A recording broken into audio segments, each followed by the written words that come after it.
Hi and welcome to the statistics and probability for data science and machine learning. मैं हूं फ़ाद हुसैन और उम्मीद करता हूं आप बहुत अच्छे मिजाज में होंगे।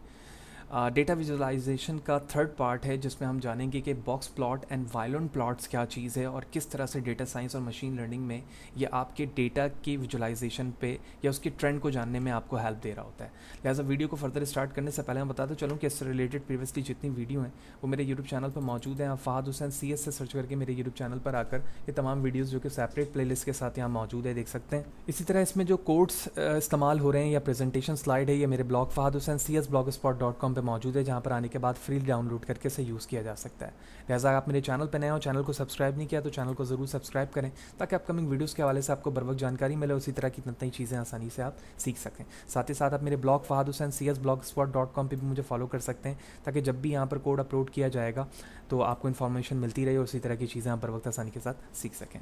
तो डेटा विजुअलाइजेशन में बॉक्स प्लॉट यूनिवेरिएट के लिए इस्तेमाल होता है, यानी जब आपके पास वेरिएबल की क्वांटिटी एक हो तो वहाँ पर आप डेटा के पैटर्न्स को या उसके डिस्ट्रीब्यूशन को जानने के लिए बॉक्स प्लॉट का इस्तेमाल करते हैं। क्या चीज़ है? According to the Wikipedia, a box plot is a method for graphically demonstrating the locality, spread and skewness group of the numerical data through their quartiles।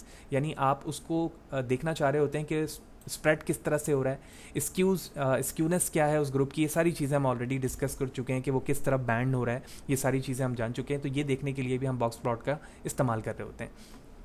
And additionally हमें आउटलायर देखने के लिए भी बॉक्स प्लॉट काफ़ी important किरदार अदा करता है।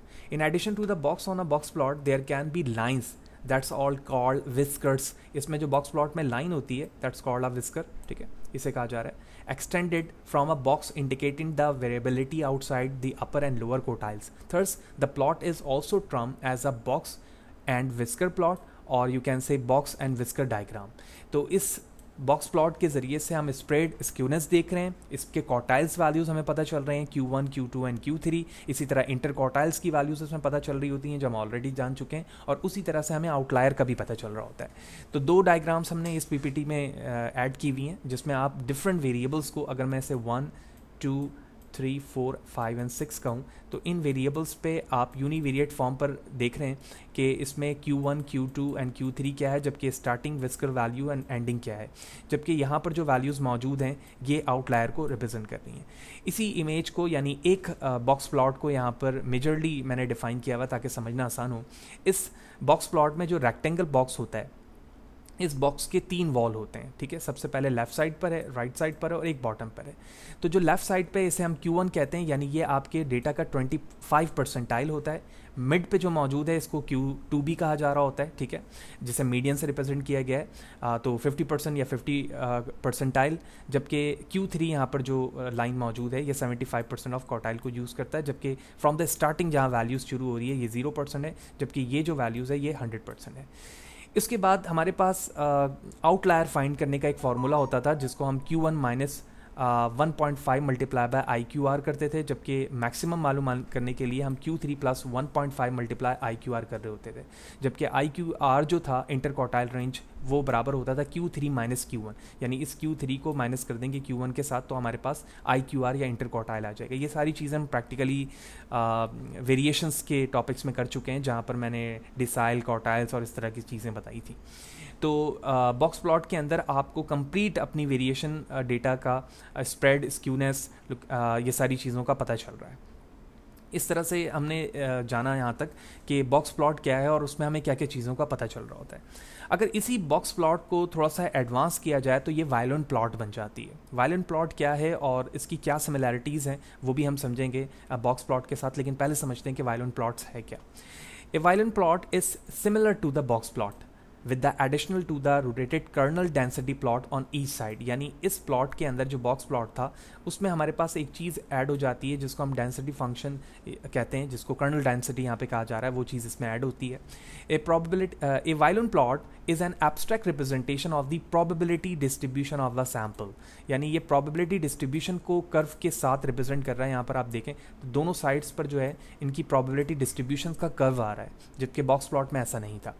Violin plot use kernel density estimation to compare an empirical distribution of the sample. A Violin plot is more information than the box plot. A box plot only serves summary statistics such as the mean, median, interquartile range, whereas the Violin plot shows the deeper understanding of the density. यानी जब आप वायलोन diagram plots के अंदर अपने univariate variable को देखते हैं तो वो आपके डीपली स्टडी में काम आ रहा है और साथ ही साथ आपको उसकी डिस्ट्रीब्यूशन का भी पता चल रहा है कि इसमें डिस्ट्रीब्यूशन किस तरह से। अगर मैं इसी वायलोन को बॉक्स प्लॉट के साथ कंपेयर करूं तो उसमें वही सारी चीज़ें मौजूद होंगी जो बॉक्स में भी हैं, लेकिन बॉक्स में हमारे पास डेंसिटी फंक्शन यानी कर्नली डेंसिटी मौजूद नहीं है। इस चीज़ को समझते हैं।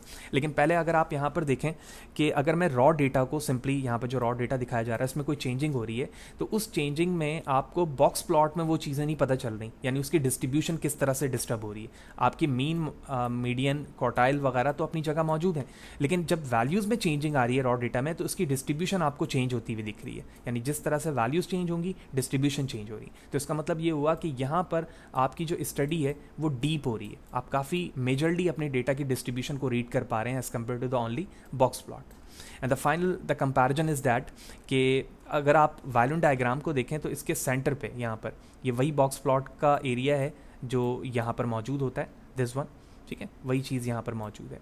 इसमें बिल्कुल पैरेलल इन चीज़ों के साथ लिखा हुआ है कि ये थर्ड क्वार्टाइल है, ठीक है, इसी तरह से ये फर्स्ट क्वार्टाइल है और ये हमारा मीडियन है जिसको Q2 भी कहा जा रहा होता है। स्टार्टिंग जो वैल्यू है 0 जिसको लोअर एडजस्टेंट वैल्यू कहा जाता है वो दोनों बिल्कुल सेम है, यहाँ पर भी और यहाँ पर भी इसको अपर कहा जा रहा है और उसको लोअर, जबकि आउटसाइड वैल्यू जो है इस डिस्ट्रीब्यूशन पे यहाँ से शुरू हो रही है, क्योंकि आप जानते हैं कि नॉर्मल डिस्ट्रीब्यूशन पे जो हमारा बेल कर्व होता है वो इस चीज़ को आउटलायर रिप्रेजेंट कर रहा होता है या एरर रिप्रेजेंट कर रहा होता है, ठीक है। तो वही चीज़ यहाँ से शुरू हो गई, तो ये आउटलायर है तो यहाँ से ये चीज़ आउटलायर की शुरू हो गई, तो कंप्लीट आउटलायर को रिप्रेजेंट कर रहा है, तो आउटसाइड ऑफ द पॉइंट इस चीज़ को कहा जा रहा है। तो इंपॉर्टेंट चीज़ यहाँ पर क्या आ गई कि वो तमाम इन्फॉर्मेशन जो बॉक्स प्लॉट में मौजूद है वो इसमें भी है, लेकिन इंपॉर्टेंट चीज़ आपकी डिस्ट्रीब्यूशन है जो आप यहाँ पर डिस्ट्रीब्यूट होता हुआ देख रहे हैं, ठीक है।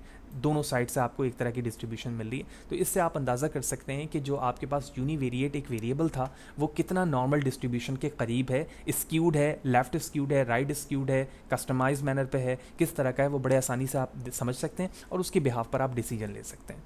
तो होपफुली ये बात आपको क्लियर होगी कि बॉक्स प्लॉट एंड वायलोन प्लॉट्स क्या है, किस मकसद के लिए इस्तेमाल हो रहा है, क्या बेसिक डिफरेंस है। अब हम इन चीज़ों को एक्सेल और आर के ज़रिए से रिप्रेजेंट करके भी देखते हैं ताकि डीपली हमें और भी मज़ीद बेहतर तरीके से बात समझ में आ जाए। तो मूव टूवर्ड एक्सेल।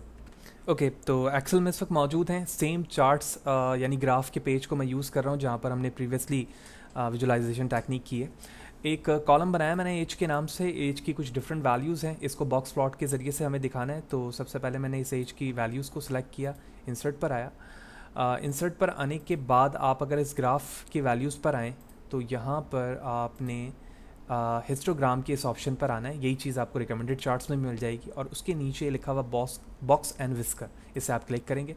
जैसे आप क्लिक करेंगे तो आपके उस डेटा के मुताबिक यहाँ पर बॉक्स प्लॉट रेडी हो चुका है, ठीक है। बॉक्स प्लॉट रेडी होने के बाद अगर आप क्विक लेआउट पर जाएं तो यहाँ पर कुछ डिफरेंट ऑप्शंस लेआउट के मौजूद हैं, मैं उसे सेलेक्ट करके उनकी वैल्यूज़ को विजुलाइज करा सकता हूँ। जैसे मैंने यहाँ पे लिया तो इसके मुताबिक हमें लोअर आउटलायर 12 मिल रहा है एंड मैक्सिमम आउटलायर 80 मिल रही है। इसकी Q1, Q2 एंड Q3 की वैल्यूज़, जबकि इंटरक्वार्टाइल वैल्यूज़, तमाम चीज़ें यहाँ पर आ रही हैं जो बॉक्स प्लॉट के अभी हमने थ्योरेटिकल पार्ट में देखा था। इसी तरह से इन्हीं चीज़ों को आप कलर्स वे पे चेंज कर सकते हैं। प्लस साइन पे क्लिक करने के बाद आप एक्सेल्स टाइटल दे सकते हैं, चार्ट्स के टाइटल्स को दे सकते हैं, ग्रिड लाइन बनाना चाहे तो ग्रिड लाइन बना सकते हैं, लेजेंड टैग देना चाहें तो आप लेजेंड भी दे सकते हैं, जैसे एज बनकर आ गया। तो ये एक सिंपल तरीका था जिसके ज़रिए से आप बॉक्स प्लॉट एक्सेल में बनाते हैं अपने कॉलम्स को सेलेक्ट करते हुए, विच मीन यूनिवेरिएट। इसको हम नीचे की तरफ ले आते हैं, दैट्स इट। अब चलते हैं हम आर पर और दोनों तरह के प्रॉब्लम को, आई मीन ग्राफिकल विजुलाइजेशन को आर पे देखते हैं, यानी वायलोन और सिंपल बॉक्स प्लॉट। तो आर पर मैं सेम कोड को यहाँ पर इस्तेमाल कर रहा हूँ जो मैं अपने आर प्रोग्रामिंग के अंदर ऑलरेडी डिस्कस कर चुका हूँ। तो हाईली रेकमेंड कि आपने आर प्रोग्रामिंग की वीडियोस मेरी देखी हुई हो जहाँ पर मैंने फ्रॉम द स्क्रैच तमाम चीज़ें बताई हुई हैं कि ग्राफिकली विजुअलाइजेशन आर पे कैसे होती है, कौन सा मेथड किस तरह से काम करता है, डेटा स्ट्रक्चर आर पे क्या है, वही चीज़ें यहाँ पर इस्तेमाल की जा रही हैं। तो बॉक्स प्लॉट का सबसे पहला एग्जांपल यहाँ पर हमारे पास 3 वैक्टर्स हैं जिनको मैंने यहाँ पर यूज़ किया, यानी 3 अलग अलग वेरिएबल्स हैं जिसका मैं बॉक्स प्लॉट बनाना चाह रहा हूँ। बॉक्स प्लॉट मैथड इस्तेमाल हो रहा है, तीनों को पास किया, एक्स और वाई की वैल्यूज़ दी मैंने और उसके बाद उनके डिफरेंट कलर्स बना दिए ताकि वो कलर्स के फॉर्म पर आए। तो इन चंक ऑफ कोड को प्रेसिंग कंट्रोल एंटर के साथ मैं एग्जीक्यूट करूँगा। 3 अलग अलग बॉक्स प्लॉट यहाँ पर रेडी हो चुके हैं। जूम करते हैं, तीनों की रेंज वैल्यूज़ यहाँ पर यानी ग्राफ के फॉर्म पे यहाँ पे दिख रही हैं। Upper lower and mid part, upper lower mid का पार्ट और विस्कर्स भी यहाँ पर दिख रहे हैं वेरी सिंपलेस्ट वे पे। अगर आप इस पर तफसीलन जानना चाहते हैं तो आप आर के मेरे प्रोग्राम के प्ले लिस्ट पे जाएं वीडियोस के, तो वहाँ पर आप मल्टीपल वे से इसको बनता हुआ देख सकते हैं। एंड द लास्ट थिंग कि हम वायलिन किस तरह से बना सकते हैं, तो उसके लिए मैं ggplot2 पैकेज को यहाँ पर इस्तेमाल कर रहा हूँ जो मैं ऑलरेडी इंस्टॉल कर चुका हूँ। इस लाइन को जब आप एग्जीक्यूट करेंगे तो आप उस पैकेजेस को यूज़ कर सकेंगे जो पैकेज आपने इंस्टॉल किया हुआ है। फिर मैंने ggplot2 से डायमंड की एक क्लास यहाँ पर इस्तेमाल की हुई है या डेटा सेट इस्तेमाल किया हुआ है जो कि बिल्टन है। उस डायमंड्स पे मैं कट एंड प्राइस 2 एक्सेस को यूज़ कर रहा हूँ और उसके बाद तीसरा यहाँ पर कलर एट्रीब्यूट है। तो पहले तो मैं इस चीज़ को यहाँ से हटा देता हूँ ताकि ये सिंपल वे पे किस तरह से आ रहा है वो मैं आपको दिखाऊं। और उसके बाद मैंने जिनोम अंडरस्कोर वायलिन को कॉल किया ताकि ये जो विजुअलाइजेशन है वो कॉल हो सके। तो just pressing this both line, क्योंकि मैं एग्जीक्यूट यूज़ कर चुका हूँ तो मैं वायलिन को देख सकूँगा। आई एम जस्ट एग्जीक्यूटेड और यहाँ पर आप देख रहे हैं कि कट एंड प्राइस और उसके बाद प्लस साइन है कि जितने अदर वेरिएबल्स हैं वो यूनिवेरिएट फॉर्म पर यहाँ पर यूनिवेरिएट के फॉर्म पर यहाँ पर विजुअलाइज हो जाएंगे और इस वक्त वो वायलिन फ्रेम पे हैं तो वायलिन फ्रेम पे यहाँ पर दिखना शुरू हो गए। जूम पे क्लिक करते हैं तो आप देख रहे हैं कि हमें अपने पूरे डेटा की डिस्ट्रीब्यूशन का भी पता चल रहा है और प्रॉपरली ये तमाम डेटा सेट्स की वैल्यूज़ दिख रही हैं। अगर आप इसमें कलर्स चाहते हैं तो कलर्स के लिए जो एट्रीब्यूट्स मैंने यहाँ पर हटाया था, तो सबसे पहले तो मैं यहाँ पर कलर लिख कर जो कट्स हैं वो तमाम कलर्स में यहाँ पर आ जाएंगे। तो इस फॉर्म पर मैं इसको एग्जीक्यूट करता हूँ। इस तरह से आप देख रहे हैं कि जितने कैटेगोरिकल फॉर्म पे यहाँ पर वैल्यूज़ मौजूद थी, जो कैटेगरी बनी हुई थी इसमें, वो कलर्स के फॉर्म पर यहाँ पर आ चुकी हैं। जूम करते हैं, अगर आप इसको फिल करना चाहते हैं तो फिल इक्वल टू कट कर लें, यानी कट की जितनी वैल्यूज़ हैं एक्स एक्सिस पे वो अपने आप को डिफरेंट कलर्स में फिल कर लेंगी। तो मैं इसे कैंसिल करता हूँ और यहाँ पर हम लिख देते हैं fill equal to colours. I am going to execute it again, it's executed और अब आप देख रहे हैं कि ये फिल फॉर्म पर आ चुकी हैं और सबके अलग अलग कलर्स मौजूद हैं।